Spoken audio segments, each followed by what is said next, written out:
అధ్యక్ష, ఇది బాధ ఏంటంటే స్టూడెంట్స్ ఇరుక్కుపోయినారు విదేశాల్లో పోయి ఇబ్బంది పడుతున్నారు అక్కడ.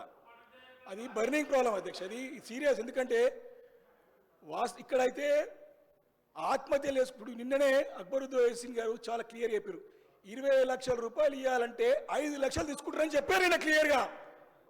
అక్బర్ గారు సీనియర్ శాసనసభ్యులు కదా అధ్యక్ష. వాస్తవం ప్రభుత్వము వీటిని దృష్టిలో తీసుకొని సరిదిద్దుకునే ప్రయత్నం చేస్తే పేద పిల్లలకు బాగుంటుంది. అది మా ఉద్దేశం తప్ప ఏదో రాజకీయాలు చేయాలంటే అవసరం కాదు అధ్యక్ష.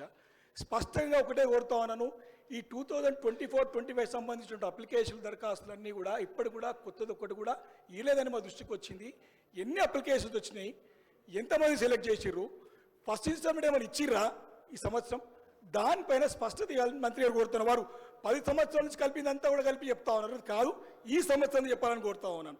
అదేవిధంగా అధ్యక్ష, నిన్న చెప్పినటువంటి ఫీ రింబర్స్మెంట్లో కూడా ఆత్మ సర్టిఫికేట్స్ లేక ఉద్యోగాలు వచ్చి సర్టిఫికేట్స్ తీసుకోలేకపోతున్నారు అధ్యక్ష. కాలేజ్ నుంచి ఆత్మహత్యలు ఫార్మర్స్ కంటే వ్యవసాయదారుల కంటే ఎక్కువ మంది స్టూడెంట్స్ ఆత్మహత్యలు చేసుకుంటారు. కాబట్టి మీరు దయచేసి విద్యార్థుల పట్ల సానుకూలంగా పేద మధ్యతరగతి బడుగు బలహీన వర్గాల ప్రజల యొక్క వారి యొక్క ప్రాణాలు హరించకుండా వారికి తక్షణం బిల్లు ఇవ్వాలి.